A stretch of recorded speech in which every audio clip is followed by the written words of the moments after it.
Africa Oye, bravo à l'Afrique qui s'éveille et qui se réveille. Aujourd'hui, nous sommes le week-end et c'est l'occasion pour nous de faire le tour de l'actualité en Afrique.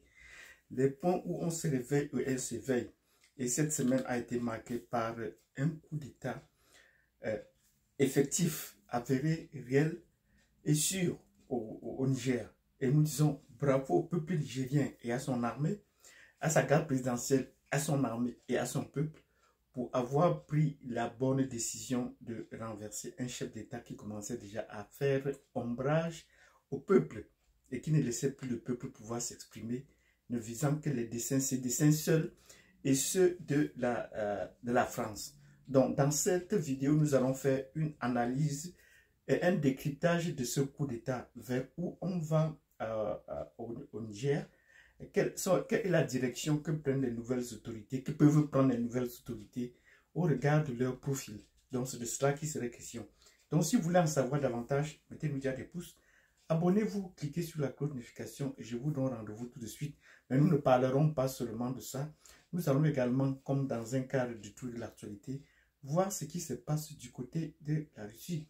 Actuellement, beaucoup de chefs d'État, le continent est presque vide parce que la plupart des chefs d'État, plus d'une quarantaine, se sont déplacés sur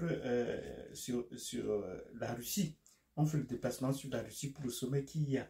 Donc nous allons essayer de voir les présents et surtout les absents vers où est-ce qu'on va. Et surtout, nous disons aux Ivoiriens de suivre cette vidéo, c'est important. Donc si vous avez déjà mis les pouces, si vous êtes abonné, pour ceux qui ne sont pas encore, cliquez sur la cloche de notification parce que nous allons aller crescendo dans le décryptage et l'analyse géopolitique sur cette chaîne. Sur ce, nous commençons. Donc, bravo au peuple nigérien, à la garde présidentielle qui a fait prisonnier le président Bazoum, qui parlait déjà un peu trop, qui était déjà un peu trop zélé comme un agent de la France-Afrique sur le continent et notamment dans la CEDEAO, c'est permettant même d'insulter le Mali. Nous allons dire cela comme cela, permettant d'insulter le Mali parce que son point de vue était un peu trop excentré sur les questions de Mali, s'ingérant dans les affaires intérieures des autres États. Ce président, même parfois déjà pour le président de la CEDEAO. Donc, il a été déposé calmement. Même s'il y a eu des tumultes, la France nous a distrait pendant un moment avant de se raviser quand l'armée s'est ralliée, a fait allégeance aux putschistes et a rallié tout le peuple. Et tout le monde a manifesté. Nous disons bravo, nous aussi nous sommes contents. Nous sommes motivés parce que là, on change un régime. Mais vers où est-ce qu'on va maintenant? Vous allez vous rendre compte de notre point de vue géopolitique. Chaque fois qu'il y a un changement de régime, le peuple est en liesse. Et ça va en droite ligne avec ce que prévoit souvent la France-Afrique, qui a fait le coup d'État. Et comment est-ce qu'il va? Première chose qu'il faut noter, c'est que les Français n'ont pas, la classe politique française n'a pas entièrement condamné le coup d'État. Il y a eu quelques avis par-ci, par-là, même si les grandes chaînes ont été un peu sceptiques.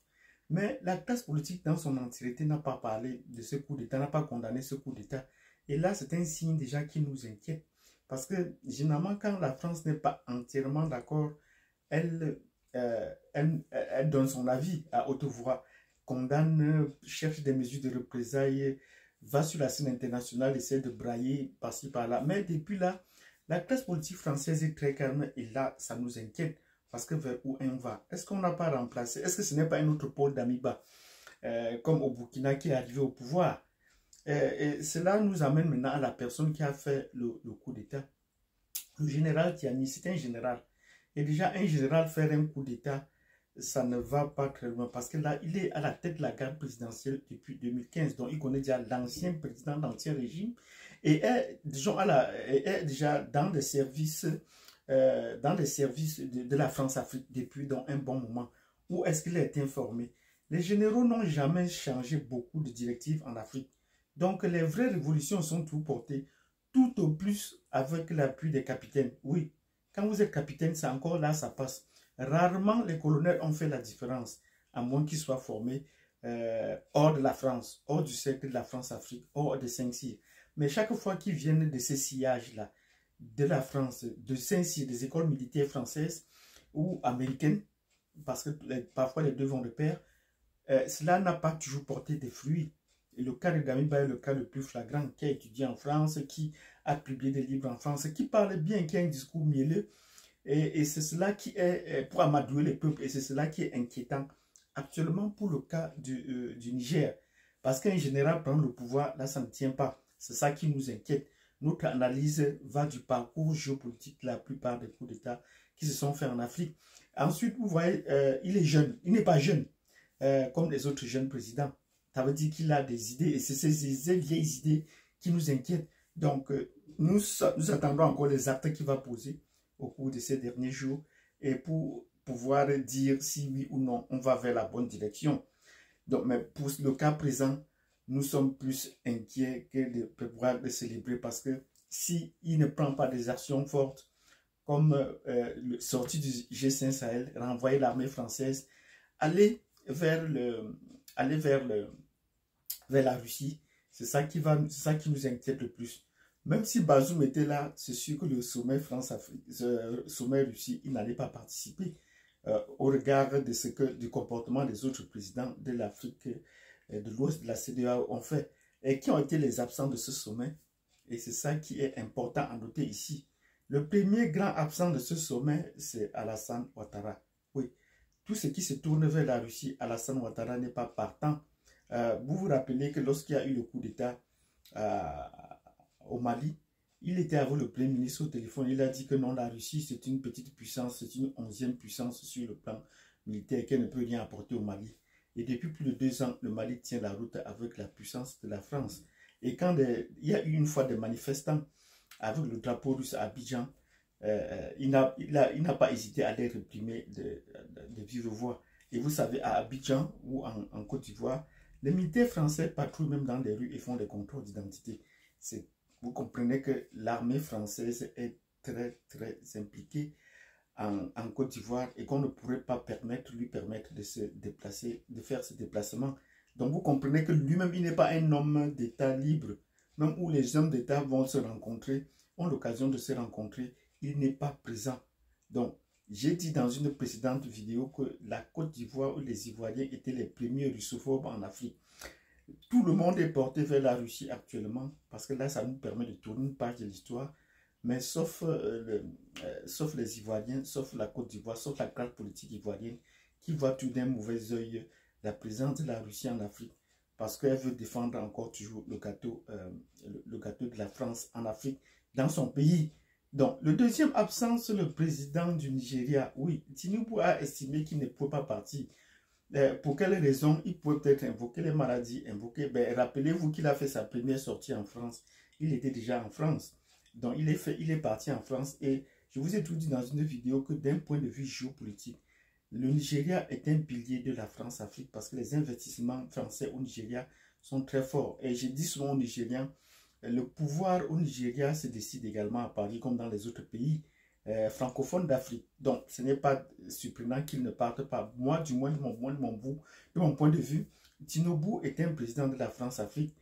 Il n'a pas gagné les élections, mais la France a madoué les puissances internationales pour qu'on puisse tripatouiller les résultats des élections et me maintenir au pouvoir, parce qu'on sait au moins comment est-ce qu'on va le tenir. Donc, les endroits où on attend qu'il participe, il ne participera pas et fait semblant de s'agiter. Envoyer peut-être des militaires au Niger pour voir comment infiltrer le coup d'État et le retourner à sa situation. Donc, il est actuellement le président de la CEDEAO, mais inquiétez-vous autant que moi, parce que la situation ne changera pas. Le Nigeria n'a pas, depuis un certain temps, depuis le temps de Sani Abacha, n'a jamais pris des actions fortes. Oui, ce n'est que de Sani Abacha qui a voulu donner une certaine distance, face à la France-Afrique, et emprisonner, et avait créé les Comores. Voilà, il faut qu'on se le dise bien, une force a été la première force armée de l'Afrique de l'Ouest. Donc voilà les grands absents, et cela ne nous inquiète pas tellement, mais cela vous donne une lecture de ce qu'est la CEDEAO ou les présidents russophobes en Afrique. Donc, la plupart des présidents sont aujourd'hui en Russie. ce n'est pas seulement l'occasion de négocier avec la Russie, mais c'est également un endroit où ils peuvent négocier entre eux et voir la portée de leurs relations des peuples et défendre leurs intérêts.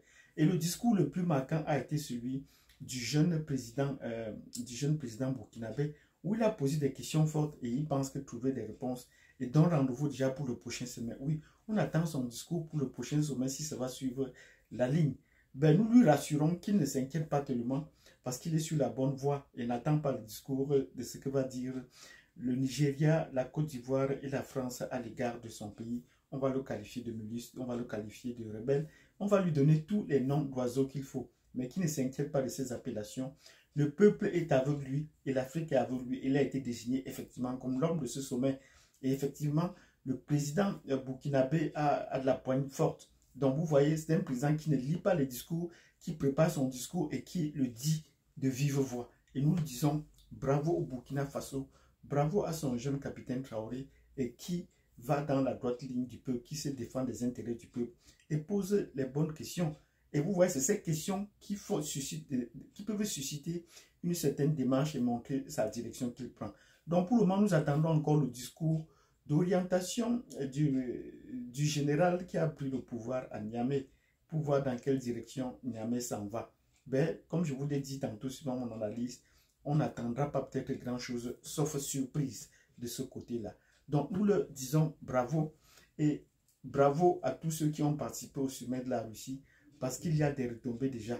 Bon, on va nous envoyer beaucoup de blé, mais ce n'est pas cela que nous avons besoin pour le moment.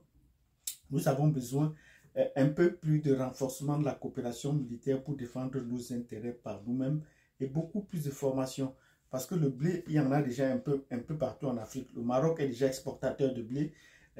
L'Éthiopie est déjà exportateur de blé. Et dans certains pays africains, on produit déjà des blés en petite quantité. Il y a des aspirants, des ingénieurs privés qui produisent déjà des blés pour satisfaire leur propre consommation.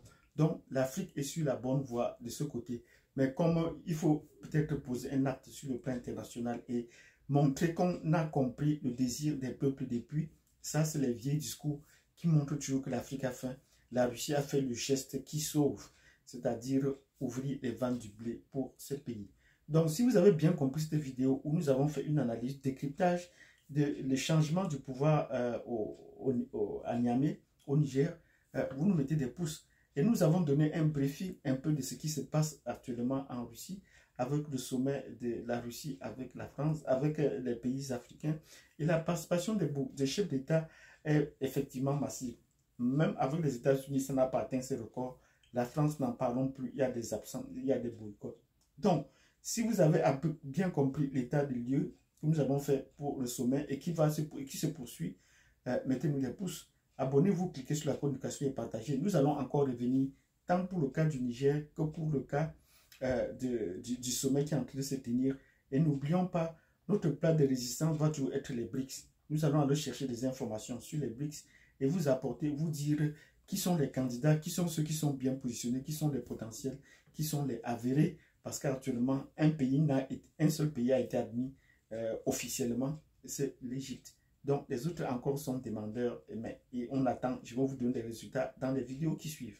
Merci et je vous souhaite un excellent week-end et on se dit à la prochaine vidéo. Mettez-nous beaucoup de pouces et à bientôt.